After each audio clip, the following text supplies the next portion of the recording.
Hi, this is Piyush Tiwari, along with my teammates Prithvi and Vivek. I am going to talk about forged video detection using deep learning.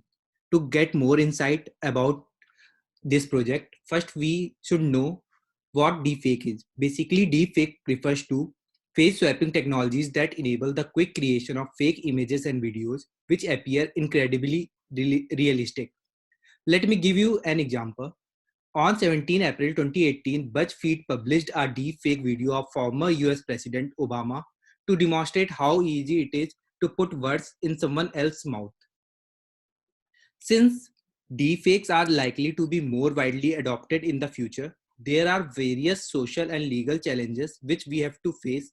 So, detecting these deepfake videos come under deepfake detection. There are lots of work already being done under deepfake detection based on CNN and RNN approaches. Now I will tell you what we are going to do in our project and what our data is. Our data is released by Kaggle as the part of deepfake detection challenge. This data comprises of 470 GB of real and fake videos in 50 zip files, each of around 10 GB in storage. We have used 5 zip files for training our model, that is around 50 GB of data, and we have used 400 videos for testing our model. Each video is 15-second long, and videos include varied lighting condition, different backgrounds, as well as different head poses. We have used two approaches to train our model. One is Mesonet and another is LSTM. Now I'll call Prithvi to talk more about what is Mesonet. Thank you, Piyush. So before moving on to Mesonet, this is a sample of our data. So as can be seen, uh, the frame from the real data has more defined details in the facial landmarks, while while the frames from the fake video have uh, blurred blurred facial landmarks, or there are some distorted landmarks. This is because the face swapping methods used to create the manipulated data has taken two people who have similar appearances in terms of maybe skin tone or some facial landmarks like facial hair or having glasses on their faces, etc. So now moving on to Mesonet, which is the model that we trained over the data. So Mesonet has 4 convolution layers, and thus it has very low number of parameters and better for classification. So the intuition behind using it is that it will extract the high level details from the faces of the real videos, and it will learn and distinguish from the fake ones, because fake ones would have blurred details. So we have taken 15 frames from the fake videos and 50 frames from the real videos. This is because fake videos, because each video is of 15 seconds and extracting one frame per second seemed reasonable. As the data was unbalanced, we had to take more frames from the real videos, and we have detected the faces from these frames using MTCNN, and then stratified the and splitted the data into training and validation sets using stratified splitting into 80:20 ratio. So as we see in the model uses batch normalization and dropout layers to regularize and give more robustness in learning. And the last layer is a sigmoid layer. So it basically gives out probability of a face being fake. So if it's greater than 0.5, we classify it as fake, and if it's less, we classify it as real. For testing this model, we have taken an entire video, segmented it into frames, extracted the faces, and taken an average probability to classify the entire video as fake or real. So before moving on to the results, let's move on to understand LSTM. So moving on to Vivek now.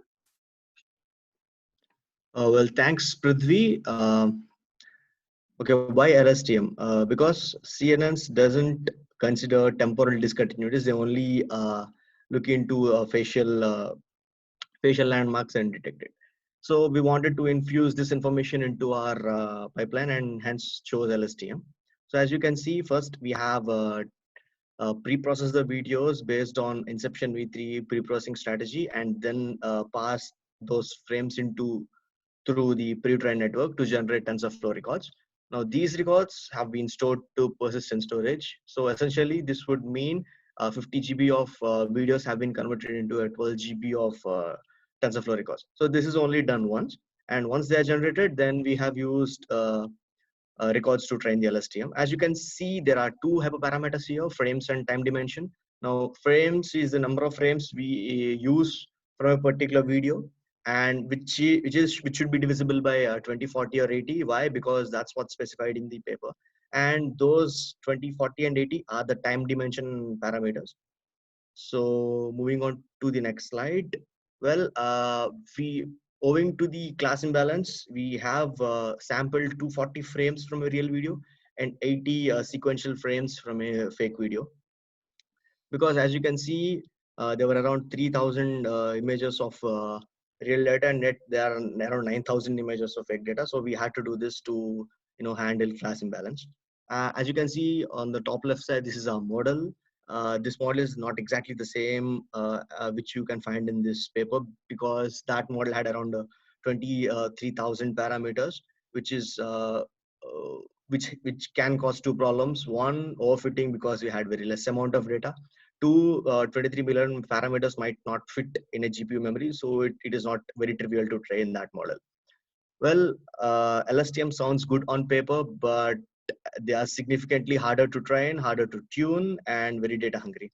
So as far as the results are considered, we used aggregation of all the outputs collected from a video, average that, and give the results out for CNN approach. But for LSTM, we chose not to, because we want to test how good the LSTM model is per video.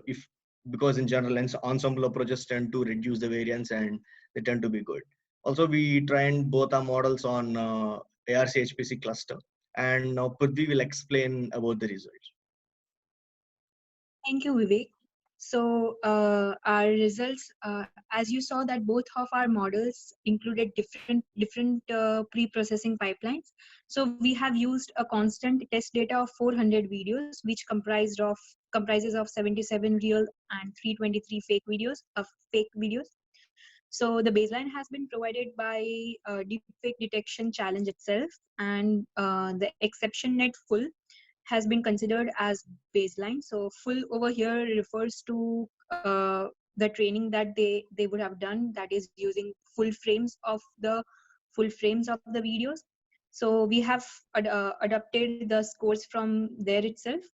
And as can be seen, Mesonet is better at detecting the fake samples, while it doesn't do well on the real samples. And Inception v3 plus LSTM is able to do equally well on real as well as fake. So getting the temporal information would be beneficial, could be beneficial, as we see here.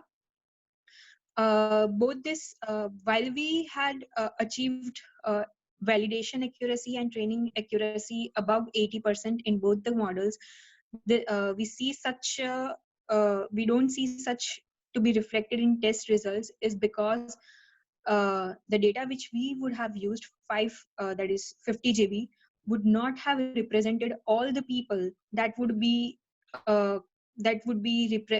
have been in the 400 videos. So with the limited data, we were able to produce these results. And if you have any questions, you can reach us out on our emails. Thank you.